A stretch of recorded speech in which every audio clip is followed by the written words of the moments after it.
bro. Okay, bro. Some of these photos aren't even bad. Like, bro, what is wrong with this? Okay, chat. Like, here, I'm gonna just. We're gonna be. What's it called?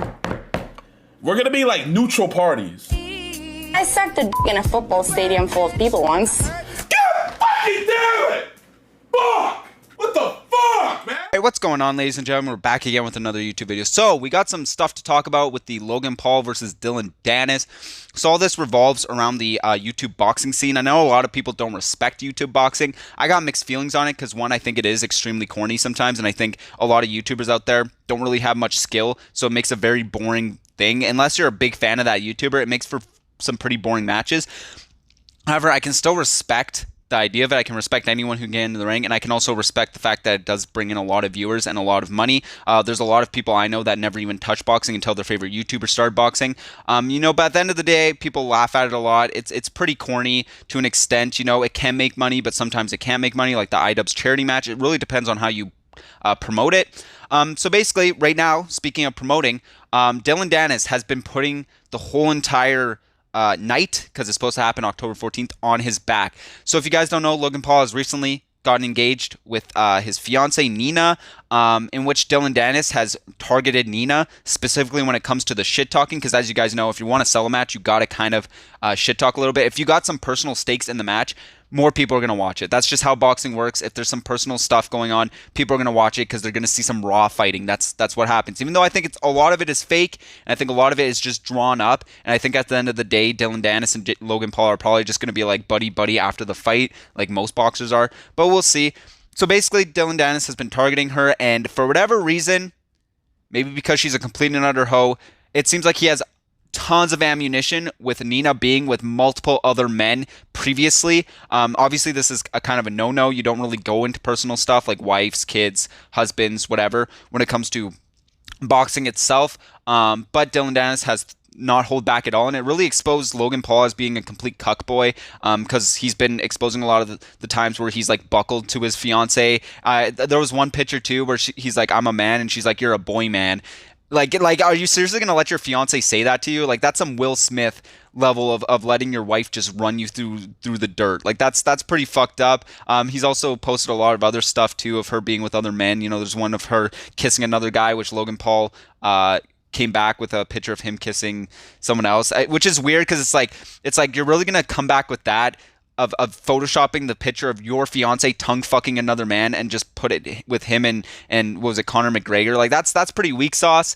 You know what I mean? And someone like Logan Paul has tons of ammunition against him. You got the scamming scandals. You got the Japan stuff. You got the, him being extremely two-faced when it comes to Jake Paul and KSI and most people in the industry. You got the whole him abandoning his pig. He's got tons of ammunition. And obviously the most damning one is the Japan one, but also the crypto scams, which he brings up later on. So he's just been completely selling this. KSI also mentions, because KSI has been kind of in the backdrop of this whole entire drama, he mentions how he doesn't need to go after Tommy Fury's children. He just wants to go after him, which is respectable, but KSI knows that this is already sold. There's already a ton of people coming to go see it because they want to see this fight. They want to see Tommy Fury versus KSI, but they also want to see Logan Paul versus Dillon Danis. There's more stakes in that. So obviously that, to me personally, is the top card.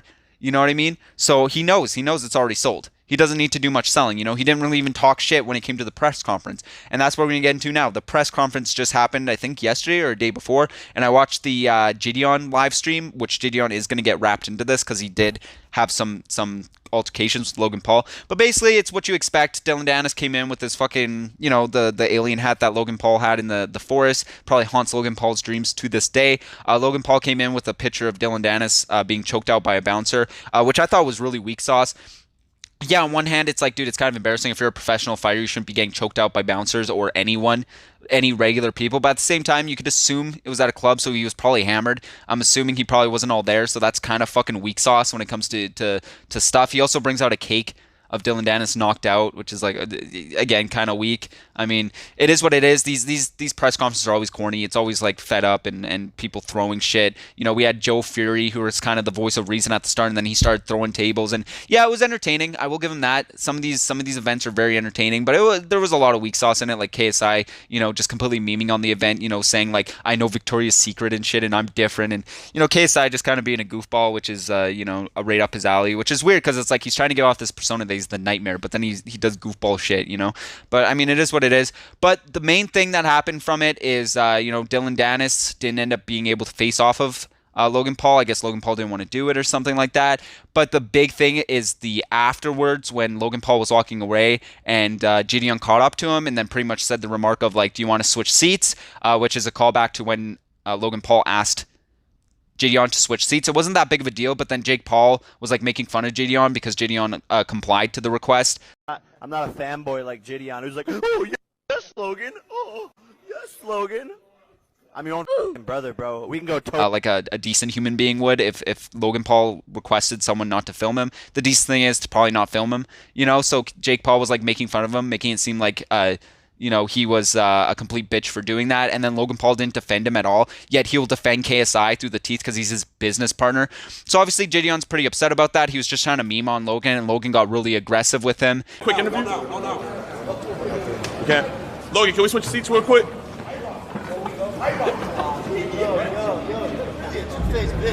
How am I two-faced? How am I two-faced, Logan? I wasn't the one laughing when Jake was making fun of me. I wasn't the one laughing when Jake was making fun of me. I make one comment to ask your corny ass to switch seats so I can enjoy my day. That has nothing to do with it. It's what you did with Jake. That's all it has to do. It's what you did with Jake. My brother. I defended my brother. But why were you defending with KSI? Bro, he's my business partner. Okay, obviously, okay. Hey, I see where your loyalty lies. You mad two-faced. No, I'm not two-faced. I'm real when it needs to be real, and you don't deserve to be real too. Yeah, right, bro. You don't deserve to be real too. Ever, bro. Hey, you got another fight. You got a whole nother fight to worry about. Yeah, you want I was keeping the jokes. I was keeping the jokes. Please leave. You're the one that called me. Yo, please leave. Hey. You're a corny live streamer, bro. Say less. Please. Corny as fuck. Get the fuck out of here. Hey, say less, Logan. Hey, good luck with your fight, Logan. Hey, I know who I got my 100K on now. I know who I got my fucking 100K on. Fuck Logan. Huge L on Logan Paul. If you want to, I mean, you can tell by his demeanor, how he's acting right now, that Dillon Danis is under this man's skin. He's in his head. And the whole reason why Dillon Danis is doing that is to get him off his guard. You know what I mean? This isn't some anime. It's not like he's getting stronger based on his anger. You know, this isn't some like, you know, Star Wars shit. Like, you know, he's becoming stronger because of the hatefulness. No, he's going to get sloppy. He's going to get aggressive, and he's going to open himself up. You know what I mean? Dillon Danis, I don't think really cares if he wins or loses. At the end of the day, he has won because he has made Logan Paul look like a complete idiot, and he's gained so many people on his side. But I will say this now, Dillon Danis is not a hero. He has scammed his audience too, multiple times. Paul also said too that he was going to put $1 million on the match, which is hilarious because it's like, dude, you still need to pay back everyone who's done the crypto scams. You know what I mean? If you can throw $1 million on a match, why can't you give back to the people you scammed out of the money $1 million? So yeah, just crazy. I mean, I'm sure a lot of people are going to go watch it just for the Logan Paul versus Dillon Danis to see how that goes. You know, obviously KSI versus Tommy Fury is pretty interesting too, because obviously Tommy Fury beat Jake Paul, and if KSI beats Tommy Fury, that means he's hypothetically better than Jake Paul. So yeah, we'll see with that. But anyways, if you guys like this video, leave a like, subscribe, and as always, I'll see you guys in the next one. Counting sheep, but there's one I always miss.